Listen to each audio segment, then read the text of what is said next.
నమస్తే అండి. నేను వాణి. నా ఛానల్ ఫస్ట్ టైం చూస్తుంటే ప్లీజ్ సబ్స్క్రైబ్ చేసుకోండి, లైక్ చేసి షేర్ చేయండి. ఈరోజు మనం బాలాగారు రచించిన పరివర్తన అనే కథను విందాం. చిన్నప్పటి ఫ్రెండ్ రవితో మాట్లాడుతూ ఉన్న మహేష్ ఒక అమ్మాయిని చూసి తప్పుడు మాటలతో కామెంట్ చేశాడు. కానీ తర్వాత ఆ అమ్మాయి తన ఫ్రెండ్ రవి భార్య అని, ఆమెకు చెముడు ఉంది అని తెలిసి నిర్ఘాంతపోయాడు. అప్పుడు రవి ఎటువంటి పరిస్థితుల్లో ఆ అమ్మాయిని పెళ్లి చేసుకోవాల్సి వచ్చిందో చెప్పినప్పుడు మహేష్కి కళ్ళనీళ్ళు ఆగలేదు. జరిగిందేమిటో వినండి. Hi Mahesh, how are you రా? చాలా రోజులైంది మనం కలిసి అంటూ ఆత్మీయంగా తన చిన్ననాటి స్నేహితుడిని పిలిచాడు రవి. అరే రవి, నువ్వా? ఎన్ని రోజులైందిరా నిన్ను కలిసి. నేను బాగానే ఉన్నాను, నువ్వెలా ఉన్నావు అని ఆశ్చర్యంగా అడిగాడు మహేష్. నేను చాలా బాగున్నాను. నువ్వేంట్రా ఇక్కడ ఒంటరిగా కూర్చొని ఏం చేస్తున్నావు అని అడుగుతూ ఏదో మెసేజ్ టైప్ చేస్తూ ఉన్నాడు ఫోన్లో రవి.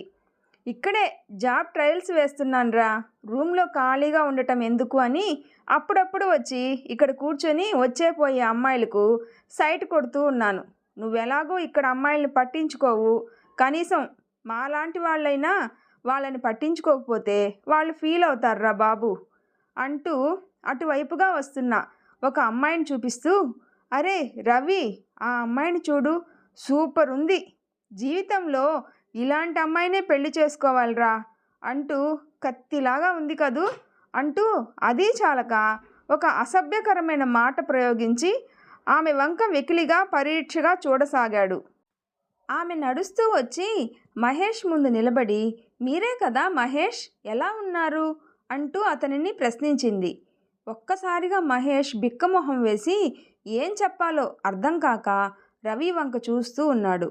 అప్పుడు రవి, మహేష్, ఆమె నా భార్య, పేరు ఆత్మజ. ఇందాక నీతో మాట్లాడుతూ నేను మెసేజ్ చేసింది తనకే.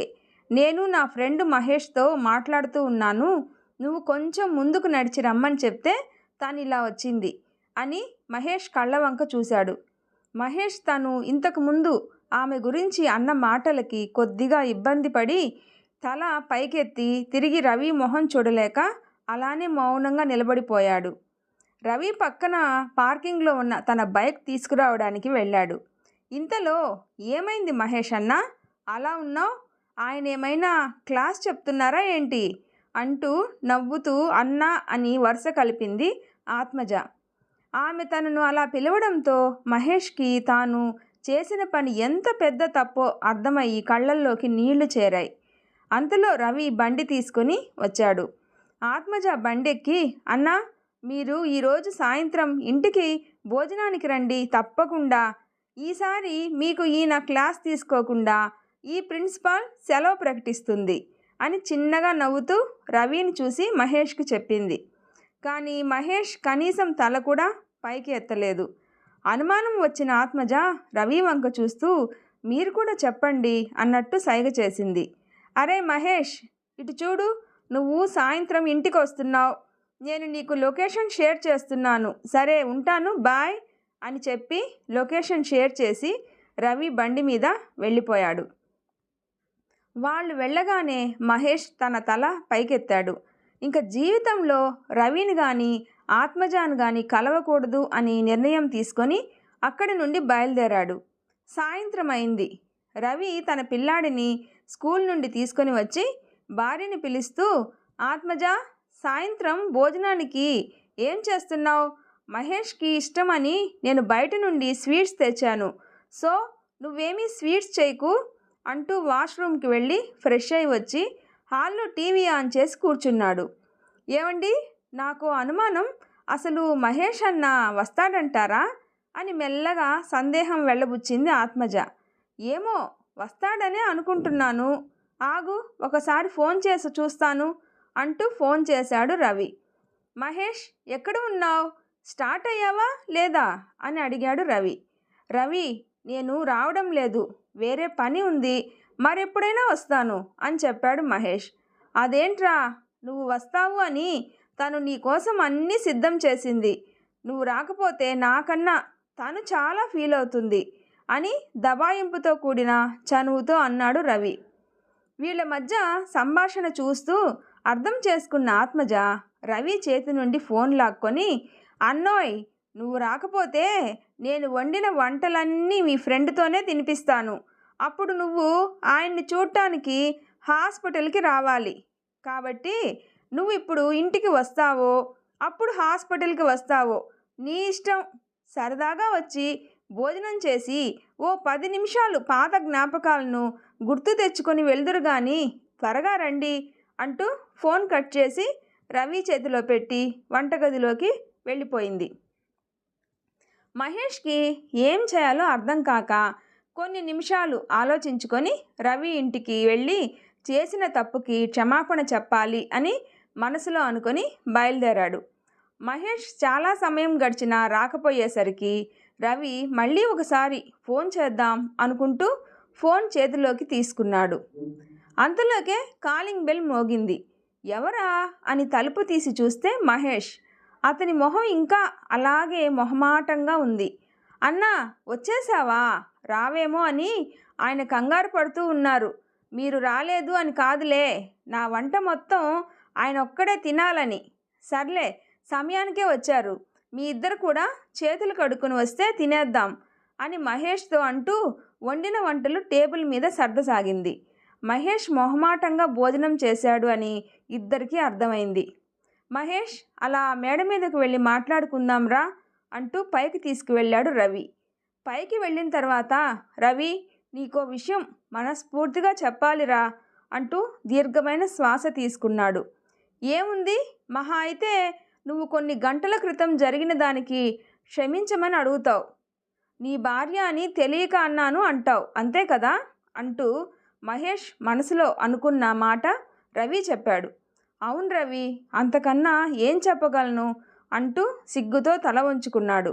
చూడు, ఈ సృష్టిలో మనిషి మనుగడ సక్రమంగా ఉంది అని అనటానికి మనకు కనిపించే గుర్తు మనం ఒకరినొకరు గౌరవించుకోవడం. ఇదే మన నవీన మనుషుల మధ్య కొరవడితే మనకి అడవుల్లో ఉన్న వాళ్ళకి తేడా ఏముంటుంది చెప్పు అని కొంచెం గట్టిగా అన్నాడు రవి. అది కాదు రవి, నేనేదో సరదాగా అన్నాను. పైగా చెప్పాను కదా, నీ భార్య అని తెలిస్తే అనేవాడినే కాదు అంటూ మహేష్ తన సమాధానం చెప్పాడు. ఏమన్నావు మహేష్? నా భార్య అని తెలిసి ఉంటే అనేవాడివి కాదా? ఒకవేళ అక్కడ నేను లేకుంటే, ఒకవేళ అక్కడికి నీ చెల్లెలు వస్తే, లేదంటే నీకు తెలిసిన మీ చుట్టాలమ్మాయి అయితే అంటావా? నువ్వు అనవు, ఎందుకంటే వాళ్ళు నీకు తెలుసు కాబట్టి అంటూ ఇంకా ఏదో చెప్తూ ఉంటే మధ్యలో అడ్డు వచ్చి, మనకు తెలిసిన వాళ్ళని మనం ఎందుకు కామెంట్ చేస్తాం రవి అని మహేష్ కొంచెం వాయిస్ పెంచి అన్నాడు. ఒక విషయం చెప్పనా మహేష్, మన ఇంట్లో ఉన్న కుక్క దానికి తెలిసిన వాళ్ళని చూస్తే తోక ఆడిస్తూ దగ్గరకు వస్తుంది. అదే కొత్త వాళ్ళని చూస్తే అరుస్తుంది. ఎందుకంటే దానికి అదే తెలుసు, దానికి ఆలోచించే శక్తి లేదు.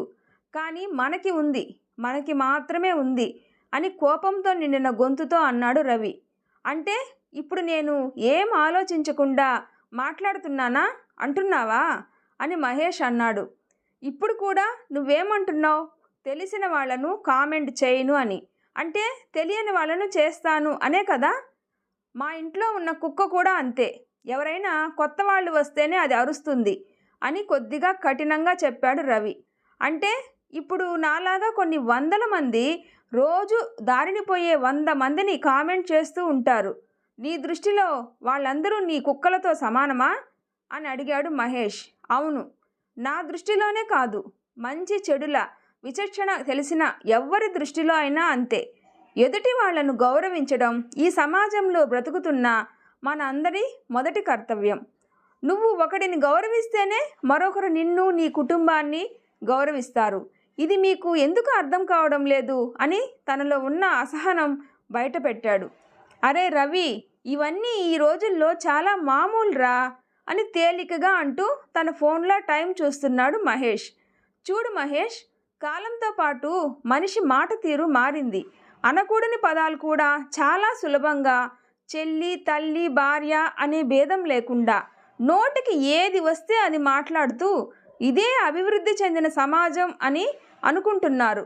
కన్న తల్లి ముందు ఆ తల్లి నేర్పిన భాషలో తల్లి లాంటి మరో ఆడపిల్లను ఇలా కామెంట్ చేయడం ఈ సమాజంలో కామన్ అంటే అటువంటి సమాజంలో ఉన్న నువ్వు నేను సిగ్గుపడాలి అని చెప్పి మహేష్ సమాధానం కోసం చూస్తూ ఉన్నాడు రవి.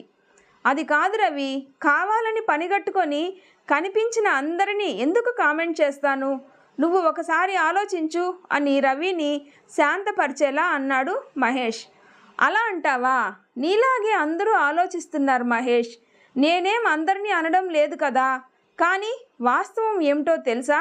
నీలాంటి వాళ్ళు చేస్తున్న వ్యాఖ్యానాలకు భయపడి ఈ మాటలు చేతలుగా మారి తమను ఏ రకంగా ఇబ్బంది పెడతాయో అని కొంతమంది గడపలు దాటి రావడం కూడా మానేశారు అని కొంచెం బాధతో అన్నాడు రవి. రవి అన్న మాటలకు ఆశ్చర్యంగా చూస్తూ మహేష్, చూడు రవి, మేమేమీ కావాలని చెయ్యం, మా మాటల్ని కొంతమంది అమ్మాయిలు ఎంజాయ్ చేస్తారు కూడా అని తనను తాను సమర్థించుకోసాగాడు. నువ్వు ఈరోజు ఎందుకు ఇక్కడికి వచ్చావు మహేష్ అని ప్రశ్నించాడు రవి.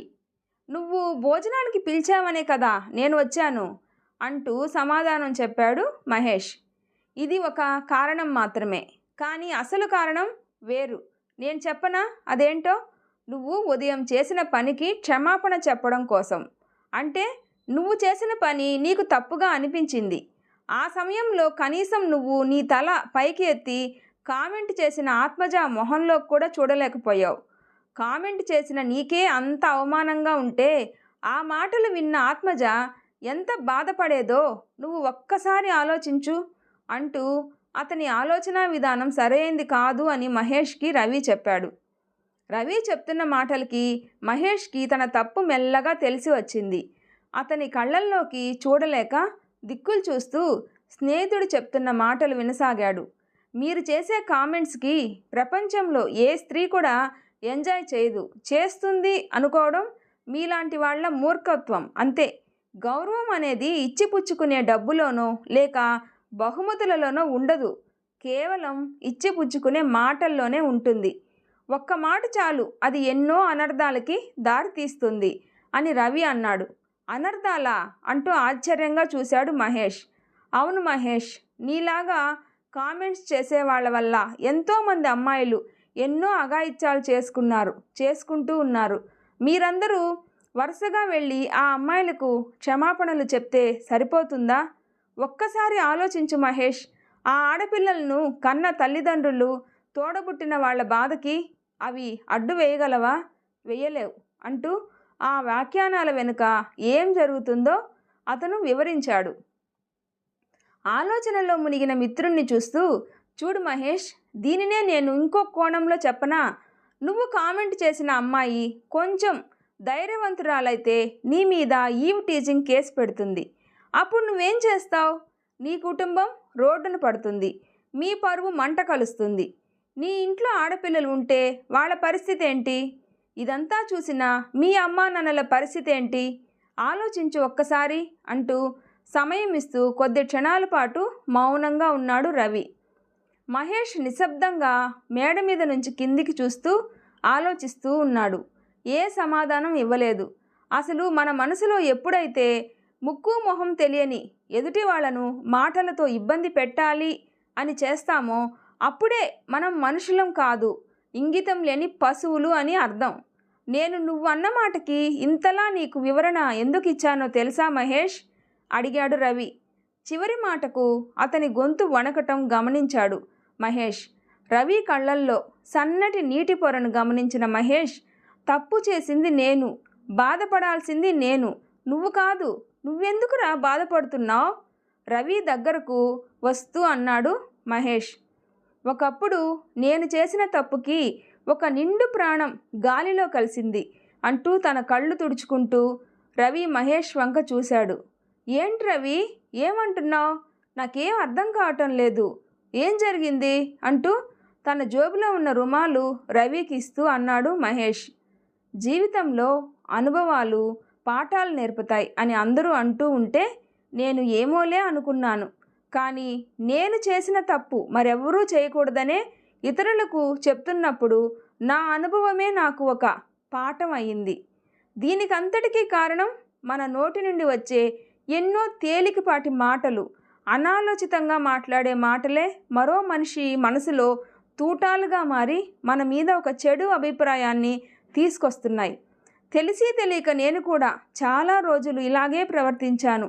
నేను చేసిన తప్పే నువ్వు చేస్తున్నావు అని ఒక భయం నాలో ఏర్పడింది. అప్పుడే నన్ను సరిదిద్దేవారు లేక నేను తప్పు చేసి దాని శిక్ష మరొకరు అనుభవించేలా చేశాను. కానీ నీ విషయంలో అలా జరగకూడదనే ఇంతలా చెప్తున్నా మహేష్ అంటూ రవి తన మనసులోని బాధను బయటపెట్టాడు. స్నేహితుడి కన్నీటిని చూసిన మహేష్ ఏం చెప్పాలో ఏం చెయ్యాలో తెలియక రవి మాటలను వింటూ ఉన్నాడు. చూడు మహేష్, నువ్వు అందంగా ఉంది, కత్తిలాగా ఉంది అన్న నా ఆత్మజ ఈ సృష్టిలో సంఘటనలను కళ్ళతో చూడటం తప్ప వాటిని విని ఆనందించలేని ఒక అమాయకపు జీవి. తనకి చెముడు. జీవితంలో అందరిలాగా నేను కూడా డబ్బు కోసం వెంపర్లాడుతూ ఈ విశాలమైన నగరానికి వచ్చాను. ఉద్యోగం సంపాదించాను. స్వాతంత్రపు గాలి పీలుస్తూ జీవితాన్ని ఎంజాయ్ చేయడం మొదలుపెట్టాను. అప్పుడే నేను ఒక అమ్మాయిని చూశాను. ఆమెను అలా ఒక నెల ఫాలో అవుతూ ఏదో ఒకటి సరదాగా అన్న ఆలోచనతో పైశాచికంగా కామెంట్ చేసేవాడిని. ఆమె మాత్రం తలొంచుకొని వెళ్ళిపోయేది. ఆమె మౌనం నన్ను మరింతగా మాటలు విసిరేందుకు అవకాశాన్ని ఇచ్చింది. నేను లెక్క చేయకుండా నా నోటి దురుసుని కొనసాగించాను అని రవి చెప్తూ ఉంటే ఆత్మజ మేడపైకి వచ్చింది. రవి మొహంలో దుఃఖం చూసి నిశ్శబ్దంగా మళ్ళీ కిందికి వెళ్ళిపోయింది. అది మహేష్ గమనించాడు, కానీ ఏం మాట్లాడలేదు. ఇలా కొన్నాళ్ళు గడిచిన తర్వాత ఆమె ఒకరోజు ధైర్యంగా ఆగి నా ముందు ఒక పేపర్ కింద పడేసి వెళ్ళింది. అదేంటి అని చూస్తే, దయచేసి నన్ను ఇబ్బంది పెట్టకండి, నా వెనక పడకండి అని రాసి ఉంది. కానీ నేను వినలేదు. సరికదా, ఆమె నుండి స్పందన వచ్చింది కదా అనుకుంటూ పక్కనున్న స్నేహితుల ప్రోద్బలంతో మరింత విజృంభించి ఆమెను వెంటాడసాగాను. హఠాత్తుగా ఆమె నాకు కనిపించలేదు. ఒక వారం రోజుల తర్వాత ఆమె ఆత్మహత్య చేసుకుంది అని పేపర్లో చూశాను అంటూ రవి మరింత భావోద్వేగం అయ్యాడు. పేపర్లో రాసిన వార్తను, ఆమె ఫోటోను చూసిన నేను అయోమయంలో పడిపోయి ఆ వార్తను గబగబా చదవసాగాను. ఆ వార్తలో ఆమె ఒక పుట్టు మూగ అమ్మాయి, పేరు భువిక. ఇక్కడే ఒక వికలాంగుల వసతి గృహంలో ఉంటూ చదువుకుంటున్న ఆమె హాస్టల్లో ఆత్మహత్య చేసుకుని చనిపోయింది అని ఉంది. రవి చెప్తూ వస్తున్న కన్నీళ్లు చెంపల మీద నుండి తుడుచుకుంటూ ఉన్నాడు. పశ్చాత్తాపం మొదలైన నేను ఆ వసతి గృహానికి వెళ్ళి అక్కడ ఏమైనా విషయం తెలుస్తుందా, ఎందుకు ఆత్మహత్య చేసుకుంది అని తెలుసుకోవడానికి వెళ్ళాను. వాచ్మ్యాన్తో మాట్లాడుతూ ఉన్న నన్ను చూసిన వార్డెన్ లోపలికి రమ్మని కబురు పంపింది. లోపలికి వెళ్ళిన నన్ను పిలిచి విషయం ఏమిటి అని అడిగింది. నేను ఆమెను వివాహం చేసుకోవాలి అని ఆమె వెంట పడ్డాను అని అబద్ధమాడాను. అది నమ్మిన వార్డెన్ కాసేపు నన్ను చెడామడా తిట్టి, పెళ్లి చేసుకోవాలని అనుకున్నవాడివి ఇలా నా ప్రవర్తించేది, తను ఎంతగా బెదిరిపోయింది బాబు, నీ వల్ల ఎంత పని జరిగిందో తెలుసా, ఒక నిండు ప్రాణం గాలిలో కలిసింది అంటూ ఆవేదన పడింది వార్డెన్. మేడం, నేనేం చేశాను అని ఆశ్చర్యంతో కూడిన భయంతో అడిగాను. నువ్వు ఎందుకు వెంట పడుతున్నావో తెలియని భువిక చాలా భయస్థురాలు, పైగా మూగది అవడం వల్ల నీకు ఎటువంటి సమాధానం చెప్పేదే కాదు. అది నువ్వు అదునుగా తీసుకొని ఏమేమి అనేవాడివో, రోజు నీ మాటలకు ఎంత బాధపడేదో భయపడేదో తన మూగ సైగల భాష ద్వారా నాకు చెప్పేది. త్వరలో నిన్ను పిలిచి మాట్లాడాలి అనుకున్నాను. నువ్వు ఆమె వెనకాల వస్తూ హాస్టల్ దగ్గరకు వచ్చేవాడివట. అది మా సుపీరియర్ చూశాడు. చెడు తిరుగుళ్ళు తిరుగుతున్నావు అని ఆమెను నిలదీశారు. హాస్టల్లో ఉన్న పిల్లలకి పరీక్షల సమయం అవ్వడం వల్ల నేను కూడా ఆమెకు వెంటనే సహాయం చెయ్యలేకపోయాను అని వార్డెన్ ఇంకా చెప్తూ ఉంటే మధ్యలో, మేడం, నేనేం చేశాను, సరదాగా చేసిన కామెంట్స్ అవి, వాటికి భయపడి బాధపడి ఆత్మహత్య చేసుకుంది అంటే నేను ఒప్పుకోను అని కొంచెం జంకుతున్న గొంతుతో అన్నాను. చెప్పాను కదా, నువ్వు ఆమె వెంట పడటం మా సుపీరియర్ 2-3 సార్లు చూసి నీ వలన హాస్టల్కి చెడ్డ పేరు వచ్చేలా ఉంది. నీ ప్రవర్తన వలన నీ ఒక్కదాని పరువే కాదు, ఈ హాస్టల్ పరువు మొత్తం పోతుంది. నీ వెనక అతను మరొక్కసారి హాస్టల్ దగ్గరకు వస్తే నేను నీ ప్రవర్తన బాగోలేదు అని ధృవీకరించి హాస్టల్ నుండి బయటకు పంపివేస్తాను అని మీటింగ్లో హెచ్చరించారు. ఆ రోజే నీకు ఆమె ఒక చీటీ మీద రాసి చెప్పిందట. కానీ నువ్వు ఆ రోజు నుండి మరీ ఉధృతంగా ఆమె వెంట పడ్డావట. చెప్పి భయపడింది. అనారోగ్య కారణంగా నేను వెంటనే చర్యలు తీసుకోలేకపోయాను. కొంతకాలం చూద్దాం అని చెప్పి బుజ్జగించాను.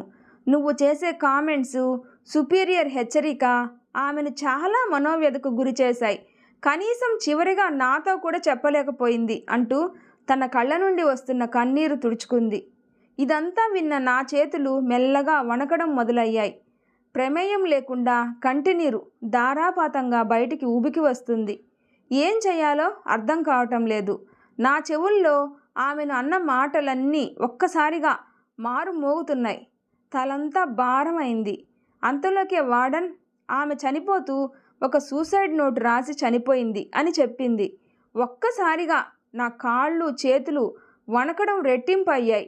వణుకుతున్న గొంతుతో ఆ నోట్లో ఏముంది మేడం అని అడిగాను. నువ్వేం కంగారు పడకు. ఆమె చాలా భయస్తురాలే, కానీ గొప్ప జాలిగుండె. ఆమె ఆ నోట్లో నా చావుకు ఎవరూ కారణం కాదు అని రాసి పెట్టుకుని చనిపోయింది. నీ గురించి కానీ ఆ సుపీరియర్ గురించి కానీ ఏమీ రాయలేదు అని వార్డెన్ నోట్లో ఉన్న విషయం చెప్పింది. ఈ మాట విన్న తర్వాత నా మీద నాకే అసహ్యం వేసింది. ఎంత అనాగరికంగా, ఎంత మూర్ఖంగా ప్రవర్తించాను అనుకుంటూ లోపల మదన పడుతూ నిలబడి ఉన్న చోటులోనే కిందికి కూలబడ్డాను. కళ్ళనీళ్లు ధారాపాతంగా కారిపోసాగాయి. కింద కూలబడి వెక్కి వెక్కి ఏడుస్తున్న నాతో వార్డెన్, చూడు రవి, జరిగిందేదో జరిగిపోయింది. నీకు మాత్రం తెలియదు కదా అంది. అది విన్న నేను మరింతగా కృంగిపోయాను. వార్డెన్ నేను చెప్పిన అబద్ధం నమ్మి నాతో ఈ విధంగా మాట్లాడుతుంది. నేను భువికాను పెళ్లి చేసుకోనున్నట్లు ఆమె నమ్మింది. ఇది నన్ను మరింతగా పశ్చాత్తాపానికి గురి చేసింది. ఆమె తన ధోరణిలో తాను చెప్పసాగింది. ఈ విషయాలు మొత్తం ఎవరికీ తెలీదు. ఆమె నాతో తప్ప మరెవరికీ ఈ విషయాలు చెప్పుకోదు. నాకు ఈ విషయాలు చెప్తున్నప్పుడు నేను సాయం చేస్తాను అని చెప్పాను, కానీ నాకు సరైన సమయం దొరకలేదు. ఈలోపే జరగవలసిన నష్టం జరిగిపోయింది. నువ్వు సరదాగా చేసిన పనులు, అన్న మాటలు ఇంతటి అనర్థానికి కారణమయ్యాయి రవి అంటూ ఆగింది. నా మొహంలో కత్తివాటుకు నెత్తురు చుక్కలేనట్టుగా మారిపోయింది. గొంతు పిడచగట్టుకుపోయింది. మనసు పశ్చాత్తాపంతో నిండిపోయింది. నోటి నుండి మాట రావడం లేదు. సుపీరియర్కు ఈ విషయం గురించి వివరంగా చెప్పాను. అతను తను చేసిన పని వల్ల ఒక అమ్మాయి చనిపోయింది అని షాకుకు గురయ్యారు. తనలో తాను కుమిలిపోతూ తన బాధ్యత సరిగా నిర్వర్తించలేదని, భువిక లాంటి అమాయకురాలని తెలియకుండా వేధించాను అని ఉద్యోగానికి రాజీనామా చేసి వెళ్ళిపోయాడు అని చెప్పింది. వార్డెన్ మాటలు విన్న నేను నా వలన ఒక్కరు కాదు, ఇద్దరు బలైపోయారు అని భరించలేని వేదనతో మౌనంగా కూర్చుండిపోయాను. ఏడుపుతో నాకు గొంతు పెగల్లేదు. నా పరిస్థితి గమనించి వార్డెన్ మంచినీరు ఇచ్చి నన్ను ఒక అరగంట పాటు స్థిమితపరిచింది. నెమ్మదిగా తేరుకున్న నేను, మేడం, నా పాపానికి ప్రాయశ్చిత్తం లేదు. ఇప్పుడు నన్ను ఏం చేయమంటారు?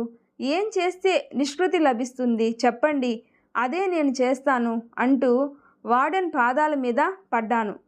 కొద్దిసేపు నన్ను, నా ఆవేదనను గమనించిన ఆమె, చూడు రవి, నిజంగా నువ్వు చేసిన పనికి ప్రక్షాళన చేసుకోవాలని అనుకుంటున్నావా అని అడిగింది.